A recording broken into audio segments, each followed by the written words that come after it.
2013 July 27 അന്നത്തെ DIG Gopakumar Attakulangara വനിതാ ജയിലിൽ നേരിട്ടെത്തി സരിതയെ കണ്ട മൊഴി അട്ടിമറിച്ചെന്ന ജയിൽ ജീവനക്കാരൻ്റെ വെളിപ്പെടുത്തൽ.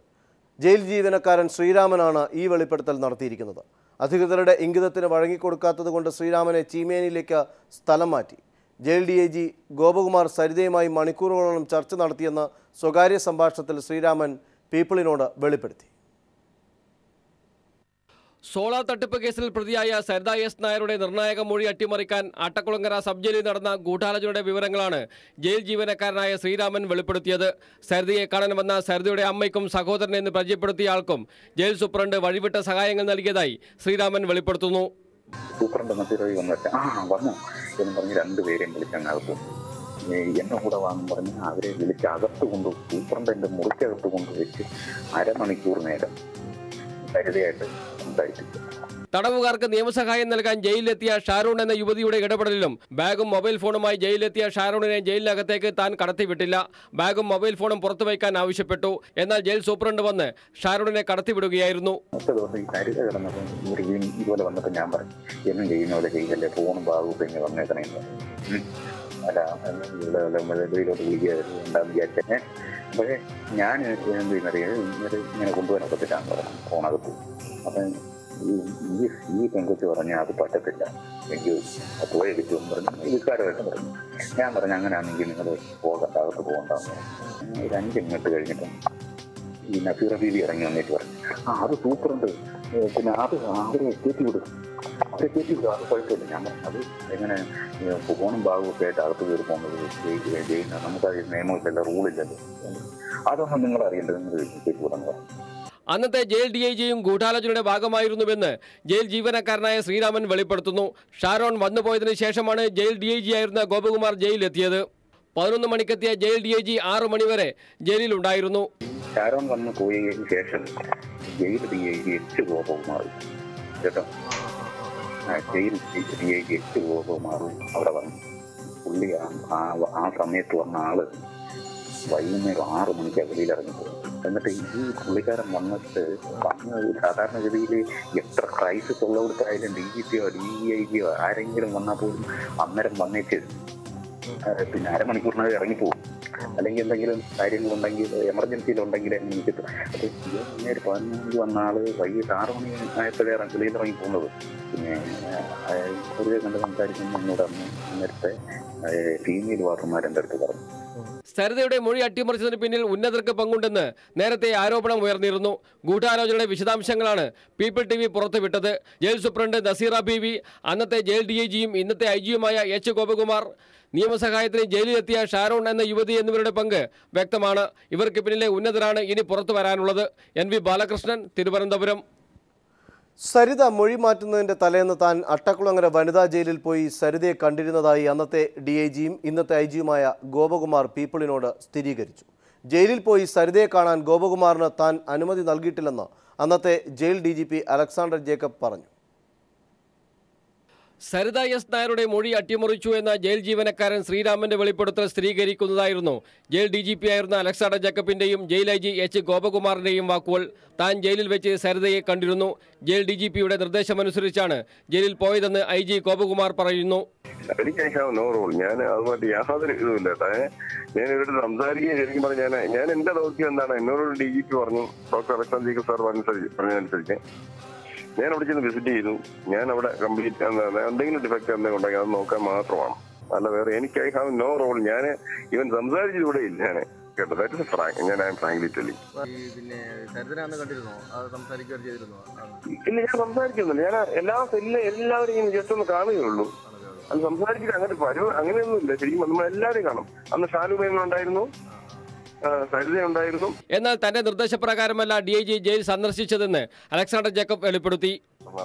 ഞാനതിനകത്ത് ആരോപണം കാര്യമില്ല. ഞാൻ ഇവരെ ഈ അക്യൂസ്ഡ് ഉള്ള സമയത്ത് ജയിലുകളൊന്നും പോയില്ല. പത്താണ്ടം പോയില്ല, ഇവരുടെ വനിതാ ജയിലിലും പോയില്ല. അത് ബോധപൂർവ്വം കുറഞ്ഞാണ്. ആണല്ലേ, അതൊരു ചീത്ത പേര് രാഷ്ട്രീയം കാണിക്കണ്ടെന്ന് പറഞ്ഞ് അങ്ങനെ ഒരുത്തരം കയറ്റിയില്ല. 150 പേരോടെ വിസിറ്റിന് ശ്രമിച്ചു, രാഷ്ട്രീയക്കാരും വക്കീലന്മാരും എല്ലാം കൂടെ. ഫെനി ബാലകൃഷ്ണൻ വക്കീലിനെയും ഇവരുടെ അമ്മയും അമ്മയുടെ സഹോദരയുടെ മകനെന്ന് പറഞ്ഞ് താമസിച്ചു. 3 പേരെ മാത്രമേ അകത്ത് കയറ്റിട്ടുള്ളൂ. അങ്ങനെ ആരെയും ആ ഒരു മാസങ്ങളോളം ഈ സ്ത്രീയെ കാണാൻ സമ്മതിച്ചിട്ടില്ല. അതിന് ആ റെക്കോർഡ്സാണ് മറ്റേ തിരുത്തിന്ന് ഇപ്പൊ പറയുന്നത്. ഈ സരിതയുടെ അമ്മയുടെ കൂടെ ഉണ്ടായിരുന്ന ആളിനെ സംബന്ധിച്ചാണ് ഒരു ആളിന്റെ ആ പേരിന്റെ റെക്കോർഡാണ് തെറ്റ് എന്ന് പറയുന്നത്. ആ കാലയളവിൽ സാർ ഇതിലൊന്നും ഇടപെട്ടില്ലല്ലേ? ഇല്ല, ഞാനിതിനകത്ത് ഇടപെടാനേ പോയില്ല. ഞാനിതിനകത്ത് അകത്ത് പോകാനോ ജയിലിൽ പോകാനോ ഇടപെടാനോ പോയില്ല. പിന്നെ DIG എന്റെ അടുത്ത് വനിതാ ജയിലിൽ പൊക്കോട്ടെ എന്ന സാങ്ഷൻ ചോദിച്ചു. ഞാൻ പറഞ്ഞു DIGക്ക് സ്വന്തം ജയിലിൽ പോകുന്ന സാങ്ഷൻ ഒന്നും വേണ്ട, വാക്കാൽ പറഞ്ഞാൽ അദ്ദേഹം ഈ സരിതയെ കാണുകയും ചെയ്തു. അപ്പൊ ഇദ്ദേഹം ജയിലിൽ വിസിറ്റ് എന്ന് പറഞ്ഞ് കറങ്ങി വന്ന കൂട്ടത്തിൽ സരിതയുടെ മുറിയിലും കയറി എന്നാണ് പറയുന്നത്. ഇവരെങ്ങനെയാ സാറേ മറ്റേ നമ്മുടെ അട്ടക്കുളങ്ങര ജയിലിലെ സൂപ്രണ്ട് വനിതാ മറ്റേ സൂപ്രണ്ട് അവരെങ്ങനെയായിരുന്നു? അതിനെപ്പറ്റി നമ്മൾ അഭിപ്രായം പറയാൻ പാടില്ലല്ലോ. കോൺട്രവേഴ്സി നിൽക്കുമ്പോൾ നമ്മൾ അഭിപ്രായം പറയുന്നത് ശരിയല്ല. അതിലെന്തെങ്കിലും ഒരു പ്രഷർ സാറിനൊന്നും ഉണ്ടായിരുന്നു? ഇതൊന്നും പുറത്തു പറയാൻ കൊള്ളാത്ത കാര്യങ്ങളാണ്. ഇതൊന്നും രാഷ്ട്രീയം ഒന്നും അല്ല. ഒരുപാട് തരത്തിൽ കൊണ്ടാണ് പ്രശ്നം ഉണ്ടാകുന്നത്. അന്ന് മിനിസ്റ്റർമാർ ആരെങ്കിലും ഇടപെട്ടിരുന്നോ? മിനിസ്റ്റേഴ്സോ? അതൊന്നും മിണ്ടാനൊക്കത്തില്ല. ഇപ്പൊ അതുകൊണ്ട് ഈ കോൺട്രവേഴ്സിലൊന്നും ഞാൻ ഇടപെടാൻ ഉദ്ദേശിക്കുന്നില്ല. അതുകൊണ്ട് ഞാൻ മിണ്ടാതെ ഇങ്ങനെ ഇരിക്കുകയാണ്. ഷാരോൺ എന്ന യുവതിക്ക് ബാഗും മൊബൈൽ ഫോണുമായി ജയിലിൽ പ്രവേശിക്കാൻ ജയിൽ സൂപ്രണ്ട് നസീറ ബീവി അനുവാദം നൽകിയിരുന്നുവെന്ന ജയിൽ ജീവനക്കാരൻ ശ്രീരാമിന്റെ വെളിപ്പെടുത്തൽ ഷാരോൺ തന്നെ സ്ഥിരീകരിച്ചു. അല്ല, ഞങ്ങൾ ലീഗൽ എയ്ഡ് പോകുന്നതാ. ലീഗൽ എയ്ഡ് പോകുന്നതെന്ന് വെച്ചാല് ഞങ്ങൾ അകത്ത് വാർഡൻസ് ഇരിപ്പുണ്ട്. നമ്മൾ അതിനകത്തൊരു ഇതുണ്ട്, അവിടെ ഞങ്ങൾക്ക് വെക്കാൻ പറ്റത്തുള്ളൂ. കാര്യം എന്തെന്ന് വെച്ചാല് വേറൊന്നും കൊണ്ടല്ല, അവിടെ ഒത്തിരി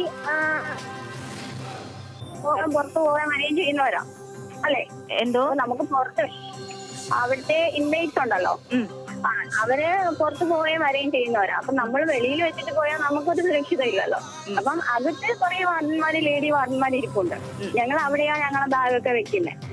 ബാഗും മൊബൈൽ ഫോണുമായി ഷാരോൺ ജയിലിൽ പ്രവേശിച്ചുവെന്ന് ശ്രീരാമൻ രജിസ്റ്ററിൽ രേഖപ്പെടുത്തിയിരുന്നു. ഇത് പിന്നീട് ജയിൽ സൂപ്രണ്ട് വെട്ടിത്തിരുത്തിയ ജയിൽ രജിസ്റ്ററിന്റെ പകർപ്പും പീപ്പിൾ TV പുറത്തുവിട്ടു. മൊഴി അട്ടിമറിച്ചതിന് പിന്നിൽ ജയിൽ IGയും ജയിൽ സൂപ്രണ്ടും ഷാരോൺ എന്ന യുവതിയുമാണെന്ന് ഇതോടെ കൂടുതൽ വ്യക്തമായി. NV ബാലകൃഷ്ണൻ, തിരുവനന്തപുരം. സോളാർ തട്ടിപ്പ് കേസിലെ പ്രതി സരിത S. നായർ സംസ്ഥാനത്തെ വിവിധ കോടതികളിൽ നിലനിൽക്കുന്ന കേസുകളിൽ ജാമ്യക്കാരെ നേടിയത് പണം നൽകി വിലയ്ക്ക് വാങ്ങിയെന്ന് വെളിപ്പെടുത്തൽ. 10,000 മുതൽ 30,000 രൂപ വരെ നൽകിയാണ് അഭിഭാഷകൻ പ്രിൻസ് P. തോമസ് വഴി സരിത ജാമ്യക്കാരെ കണ്ടെത്തിയത്. ഇത്തരത്തിൽ 27 കേസുകളിൽ ജാമ്യം നിന്നവർക്കായി സരിത 13 ലക്ഷം രൂപയിലധികം ചിലവഴിച്ചതായും രേഖകൾ പറയുന്നു. സരിത പറഞ്ഞതനുസരിച്ച് അഭിഭാഷകൻ തങ്ങൾക്ക് പണം നൽകിയിട്ടുണ്ടെന്ന് ജാമ്യക്കാർ പറയുമ്പോഴും തങ്ങളുടെ പേരിൽ അഭിഭാഷകൻ എത്ര ലക്ഷം രൂപ തട്ടിയെന്ന് ഇവർക്കറിയില്ല. സോളാർ തട്ടിപ്പുമായി ബന്ധപ്പെട്ട് ഭൂരിപക്ഷം കേസുകളിലും പണം വാങ്ങിയ ശേഷം സരിതയ്ക്ക് സംസ്ഥാനത്തെ വിവിധ കോടതികളിൽ ജാമ്യം നിന്നവർ പത്തനംതിട്ട തണ്ണിത്തോട് പഞ്ചായത്തിൽ നിന്നുള്ളവരാണെന്നാണ് പീപ്പിൾ വാർത്താസംഘം നടത്തിയ അന്വേഷണത്തിൽ തെളിയുന്നത്. തണ്ണിത്തോട് തേക്കുതോട് മേഖലകളിൽ നടത്തിയ അന്വേഷണത്തിലാണ് വിവരം ശരിയാണെന്ന് ബോധ്യപ്പെട്ടത്. ഇക്കാര്യം ജാമ്യക്കാർ തന്നെ പീപ്പിളിനോട് തുറന്നു സമ്മതിച്ചു. ചേട്ടന് 10,000 രൂപ നേരെ തന്നു. എനിക്ക് അഡ്വക്കേറ്റ് പ്രിൻസ് ആണ് 10,000 രൂപ തന്നത്. അതായത് നിങ്ങൾ 3 കോടതിയിലൂടെ എത്ര രൂപ കെട്ടിവെച്ചിരിക്കുന്നു? ഓരോ കോടതിയിൽ എത്ര വെച്ച് കെട്ടിവെച്ചിട്ടുണ്ട്? ഞാൻ കൊട്ടാരക്കര കോടതിയിൽ 40,000 രൂപ കെട്ടിവെച്ചിട്ടുണ്ട്. പിന്നീട് മറ്റു കോടതിയിൽ നമ്മൾ അഡ്വാൻസ് പെറ്റീഷനകത്ത് 20,000 രൂപ വെച്ച് കാശ് വല്ലതും പോയപ്പോ ഈ ജാമ്യം പോയപ്പോഴേ ഞങ്ങൾ ഇവിടെ 89 പേർക്കും 15,000 രൂപ വെച്ചും കൊടുത്തിട്ടുണ്ട്. അതൊന്നും കൊടുത്തിട്ടുണ്ട്. വിവിധ കേസുകളിലായി ജാമ്യം നിന്നവരാരും കേസിന് മുൻപ് സരിതയെ കണ്ടിട്ട് പോലുമില്ല. ഇവർക്കും സരിതയുമായി യാതൊരു വ്യക്തിബന്ധങ്ങളുമില്ല. സരിതയുടെ അഭിഭാഷകൻ പ്രിൻസ് P. തോമസ് പറഞ്ഞിട്ടാണ് എല്ലാം ചെയ്തത്. ജാമ്യം നിന്നതിന് പ്രതിഫലമായി പലർക്കും 10,000 രൂപ മുതൽ 30,000 രൂപ വരെ ലഭിച്ചിട്ടുമുണ്ട്. സരിതയുടെ ജാമ്യക്കാരിൽ പലരും അബ്കാരി കേസുകളിൽ പ്രതികളും ജയിൽ ശിക്ഷ അനുഭവിച്ചവരുമാണ്. ഇത്തരത്തിൽ 28 പേരാണ് തണ്ണിത്തോട് പഞ്ചായത്തിൽ നിന്ന് മാത്രം സരിതയ്ക്ക് ജാമ്യക്കാരായത്. ഇതിനായി മാത്രം ലക്ഷങ്ങളാണ് സരിത മുടക്കിയത്. കേസിൽപ്പെട്ട സരിതയ്ക്ക് പണം കേരളത്തിലെ ഭരണ നേതൃത്വം നൽകിയിട്ടില്ല എന്ന് വാദിക്കുമ്പോഴും പിന്നെ ഇത്ര പണം എവിടെ നിന്ന് ലഭിച്ചു എന്ന ചോദ്യമാണ് ഉത്തരമില്ലാതെ അവശേഷിക്കുന്നത്. Leslie John, Pathanamthitta. Kasaragod school ആക്രമിച്ച കേസിൽ ABVP പ്രവർത്തകർ അറസ്റ്റിലായി. Kasaragod Kanhangad higher secondary school ആക്രമിച്ച കേസിലാണ് പ്രതികൾ അറസ്റ്റിലായത്. സ്കൂളുകളിൽ പാഠ്യപുസ്തക വിതരണം തടസ്സപ്പെട്ടതിൽ പ്രതിഷേധിച്ച് ABVP സംസ്ഥാന വ്യാപകമായി ആഹ്വാനം ചെയ്ത വിദ്യാഭ്യാസ ബന്ധവുമായി ബന്ധപ്പെട്ടാണ് കാഞ്ഞങ്ങാട് ദുർഗ ഹയർ സെക്കൻഡറി സ്കൂളിൽ ആക്രമണമുണ്ടായത്. സ്കൂൾ PTA തീരുമാനപ്രകാരം ഇവിടെ പഠിപ്പ് മുടക്ക് അനുവദിച്ചിരുന്നില്ല. പ്രതിഷേധ പ്രകടനം നടത്തിയ ശേഷം സമരക്കാരോട് ക്ലാസ്സിൽ തിരികെ പ്രവേശിക്കുവാൻ അധ്യാപകരും PTA ഭാരവാഹികളും നിർദ്ദേശിച്ചു. എന്നാൽ വിദ്യാഭ്യാസ ബന്ദിന്റെ ഭാഗമായി അധ്യയനം നിർത്തിവെച്ച് സ്കൂൾ വിടണമെന്ന് പുറമേ നിന്നും എത്തിയ ABVP BJP പ്രവർത്തകർ ആവശ്യപ്പെട്ടു. ഇതിന് വഴങ്ങാതിരുന്നതിനെ തുടർന്നായിരുന്നു ആക്രമണം. പുറത്തുനിന്ന് വന്ന ആൾക്കാരാണ് ഇവിടെ ഈ പ്രശ്നങ്ങൾ ഉണ്ടാക്കി. പിന്നെ ലേഡി ടീച്ചേഴ്സ് ക്ലാസ് എടുത്തുകൊണ്ടിരിക്കുമ്പോൾ ഒരു പറ്റ ആൾക്കാർ വന്നിട്ട് ക്ലാസ്സിലേക്ക് അതിക്രമിച്ചു കയറി. പിന്നെ അവിടെയുള്ള കസേരകൾ കുട്ടികളുടെ മുന്നിൽ വെച്ച് ടീച്ചറെ ഭീഷണിപ്പെടുത്തി ആക്രോശിച്ച് സംസാരിച്ചു. പിന്നെ മേശകളും അതുപോലെ ഫർണിച്ചർ നശിപ്പിച്ചു. ആക്രമണം കണ്ടുഭയന്ന് ചില അധ്യാപികമാരും വിദ്യാർത്ഥിനികളും ബോധരഹിതരായി വീണു. ഫർണിച്ചർ അടിച്ചു തകർത്തു. പ്രിൻസിപ്പാളിന്റെയും ഹെഡ്മാസ്റ്ററുടെയും ഓഫീസുകൾക്ക് നേരെയും ആക്രമണം ഉണ്ടായി. ചില അധ്യാപകരെയും PTA ഭാരവാഹികളെയും BJP ABVP പ്രവർത്തകർ കയ്യേറ്റം ചെയ്യുകയും ഭീഷണി മുഴക്കുകയും ചെയ്തു. പോലീസ് എത്തിയതിനെ തുടർന്നാണ് അക്രമികൾ പിന്തിരിഞ്ഞത്. BJP ABVP പ്രവർത്തകരായ രാകേഷ്, വൈശാഖ്, പ്രണവ് എന്നിവരെ ഹോസ്ദുർഗ് പോലീസ് അറസ്റ്റ് ചെയ്തു. ഇവർ ഉൾപ്പെടെ കണ്ടാലറിയാവുന്ന 50ഓളം പേർക്കെതിരെയും പോലീസ് കേസെടുത്തിട്ടുണ്ട്. News bureau, Kasaragod. മറ്റു വാർത്തകളിലേക്ക്. IPL കൊച്ചി ടീം ഉടമകളെ IPL ചെയർമാനായിരുന്ന ലളിത് മോഡി ഭീഷണിപ്പെടുത്തിയതിന്റെ രേഖകൾ പുറത്തായി. ലേലത്തിൽ നിന്ന് പിന്മാറണമെന്നായിരുന്നു മോദിയുടെ സമ്മർദ്ദം. ലേലത്തിൽ നിന്ന് പിന്മാറിയില്ലെങ്കിൽ കൊച്ചിയുടെ ഹോം മത്സരങ്ങൾ മറ്റ് സ്ഥലങ്ങളിലേക്ക് മാറ്റുമെന്നും ഉടമകളെ ഭീഷണിപ്പെടുത്തി. പ്രധാനമന്ത്രി നരേന്ദ്രമോദിയുമായി അടുപ്പമുള്ള അദാനി ഗ്രൂപ്പിന് IPL ടീം ലഭിക്കുന്നതിന് വേണ്ടിയായിരുന്നു ലളിത് മോഡി കൊച്ചി ടസ്കേഴ്സ് ടീം ഉടമകളോട് ലേലത്തിൽ നിന്നും പിന്മാറണമെന്ന് ഭീഷണിപ്പെടുത്തിയത്. ലേലത്തിൽ നിന്നും പിന്മാറിയില്ലെങ്കിൽ താരലേല വ്യവസ്ഥകളിൽ കേരള ടീമിനെതിരായി മാറ്റങ്ങൾ വരുത്തുമെന്നും മോഡി നിലപാടെടുത്തു. കേരളത്തിൽ നടക്കേണ്ടുന്ന ഹോം മത്സരങ്ങൾ ഹരിയാനയിലെ ദിവാനിയിലോ ഗുവാഹത്തിയിലോ വെച്ച് നടത്തുമെന്നും മോഡി ടീം ഉടമകളെ അറിയിച്ചതായി പുറത്തായ രേഖകളിൽ നിന്നും വ്യക്തമാകുന്നു. BCCI അധ്യക്ഷനായിരുന്ന ശശാങ്ക് മനോഹറുമായി നടത്തിയ ഇമെയിൽ സംഭാഷണത്തിന്റെ വിശദാംശങ്ങൾ സ്വന്തം വെബ്സൈറ്റ് വഴി ലളിത് മോഡി തന്നെയാണ് പുറത്തുവിട്ടത്. സമ്മർദ്ദത്തിന്റെ ഭാഗമായി കൊച്ചി ടീമിൽ പങ്കാളിത്തമുള്ള ഓഹരി ഉടമകളുടെ വിശദാംശങ്ങളും മോഡി നേരത്തെ വെളിപ്പെടുത്തിയിരുന്നു. ഇതോടെയാണ് മുൻ കേന്ദ്രമന്ത്രിയായിരുന്ന ശശി തരൂരിന്റെ ഭാര്യ സുനന്ദ പുഷ്കറിന് ടീമിൽ ഓഹരിയുണ്ടെന്ന വിവരവും പുറത്തായത്. ഇതിനെ തുടർന്നുണ്ടായ വിവാദങ്ങളാണ് ശശി തരൂരിന്റെ രാജിയിൽ കലാശിച്ചത്. ഓഹരി ഉടമകളുടെ പേര് വിവരങ്ങൾ പുറത്തുവിടരുതെന്ന് ശശി തരൂർ അഭ്യർത്ഥിച്ചിരുന്നതായും ലളിത് മോഡി നേരത്തെ വെളിപ്പെടുത്തിയിരുന്നു. News bureau, Delhi. Police constable driver തസ്തികയിലേക്ക് PSC വഴിയുള്ള ആദ്യ നിയമനം തന്നെ അവതാളത്തിൽ. പോലീസ് സേനയിൽ 1 മാസത്തിനകം 800 ഒഴിവുകൾ നികത്തുമെന്ന് പ്രഖ്യാപിച്ച ആഭ്യന്തരമന്ത്രി രമേശ് ചെന്നിത്തലയുടെ പ്രഖ്യാപനം ഇതോടെ പാഴ്വാക്കായി. മന്ത്രിയുടെ വാക്കിൽ വിശ്വാസമർപ്പിച്ച് കാത്തിരുന്ന യുവാക്കളെ നിയമനം നൽകാതെ സർക്കാർ വഞ്ചിക്കുന്നു. പോലീസ് കോൺസ്റ്റബിൾ ഡ്രൈവർ തസ്തികയിലേക്ക് PSC ആദ്യമായാണ് അപേക്ഷ ക്ഷണിച്ചതും എഴുത്തുപരീക്ഷ നടത്തിയതും. എന്നാൽ എഴുത്തുപരീക്ഷ, ഡ്രൈവിംഗ് ടെസ്റ്റ് തുടങ്ങിയ കടമ്പകൾ കടന്ന് റാങ്ക് ലിസ്റ്റിൽ ഉൾപ്പെട്ട 2800ഓളം ഉദ്യോഗാർത്ഥികളെ നിയമനം നൽകാതെ വഞ്ചിക്കുകയാണ് സർക്കാർ. 707 ഹെവി വാഹനങ്ങൾ, 3238 ലൈറ്റ് മോട്ടോർ വാഹനങ്ങൾ എന്നിവ ഉൾപ്പെടെ 3945 വാഹനങ്ങൾ പോലീസ് വകുപ്പിലുണ്ട്. 5254 ഡ്രൈവർമാരെ വേണ്ട സ്ഥാനത്ത് കേവലം 2417 ഡ്രൈവർമാർ മാത്രമാണ് സേനയിലുള്ളതെന്ന് DGP തന്നെ പുറത്തിറക്കിയ സർക്കുലറിൽ പറയുന്നു. ഡ്രൈവർമാരുടെ കുറവ് സേനയുടെ പ്രവർത്തനത്തെ കാര്യമായി ബാധിക്കുന്നതായും സർക്കുലറിൽ പരാമർശിക്കുന്നു. റാങ്ക് ലിസ്റ്റിൽ ഉൾപ്പെട്ട ഉദ്യോഗാർത്ഥി. ഇപ്പോൾ പോലീസ് സേനയിൽ താൽക്കാലികമായി പോലീസ് കോൺസ്റ്റബിൾമാരാണ് വാഹനം ഓടിച്ചുകൊണ്ടിരിക്കുന്നത്.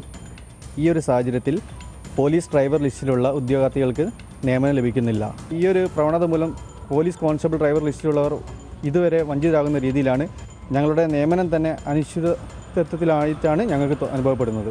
വാഹനങ്ങൾക്ക് ആനുപാതികമായി ഡ്രൈവർ തസ്തിക സൃഷ്ടിക്കാത്തതും നിലവിലുള്ള ഒഴിവുകൾ PSCക്ക് റിപ്പോർട്ട് ചെയ്യാത്തതുമാണ് റാങ്ക് ലിസ്റ്റിൽ നിന്നുള്ള നിയമനങ്ങൾക്ക് തടയിടുന്നത്. 800 ഡ്രൈവർമാരുടെ ഒഴിവുകൾ 1 മാസത്തിനകം നികത്തുമെന്ന് ആഭ്യന്തരമന്ത്രി പ്രഖ്യാപിച്ചിട്ട് 1 വർഷം തികയുന്നു. എന്നാൽ ഒരു ഒഴിവ് പോലും നാളിതുവരെ PSCക്ക് റിപ്പോർട്ട് ചെയ്തിട്ടില്ല.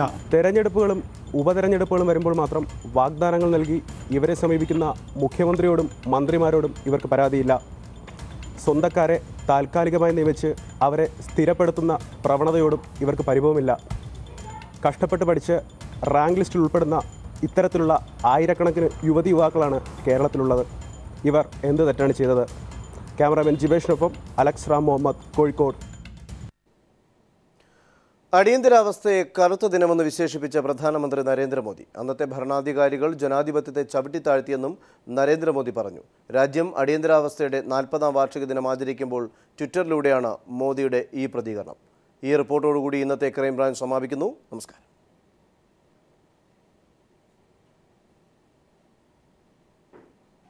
ഇന്ത്യൻ ജനാധിപത്യത്തിന്റെ ചരിത്ര വഴികളിൽ കരിനിഴൽ വീഴ്ത്തിയ അധികാര ഇടപെടലിന് ഇന്നേക്ക് 40 വർഷം. 1971 ലോക്സഭാ തെരഞ്ഞെടുപ്പിലെ വിജയം അലഹബാദ് ഹൈക്കോടതി റദ്ദാക്കിയതും രാജ്യവ്യാപകമായി ഉയർന്നുവന്ന ജനകീയ പ്രക്ഷോഭവുമാണ് പ്രധാനമന്ത്രി ഇന്ദിരാഗാന്ധിയെ അടിയന്തരാവസ്ഥ പ്രഖ്യാപിക്കാൻ പ്രേരിപ്പിച്ചത്. സ്വതന്ത്ര ഇന്ത്യയുടെ ചരിത്രത്തിലെ കുപ്രസിദ്ധവും കറുത്തതുമായ അധ്യായം 19 മാസമാണ് നീണ്ടുനിന്നത്. 1975 പ്രഖ്യാപിക്കപ്പെട്ട അധികാരധൂർത്തിന്റെ ഇടപെടൽ 77 വരെ നീണ്ടുനിന്നു.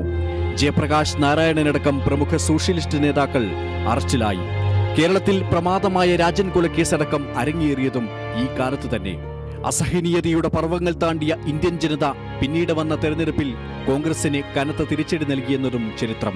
അടിയന്തരാവസ്ഥയുടെ നിഴലിലാണ് രാജ്യമിന്ന് എന്ന് പറഞ്ഞ പ്രമുഖ BJP നേതാവ് LK അദ്വാനിയുടെ വാക്കുകൾ ഓർമ്മിപ്പിക്കുന്നത് പുതിയ രാഷ്ട്രീയ സാഹചര്യത്തിന്റെ ഭീതിപ്പെടുത്തൽ തന്നെ. News desk.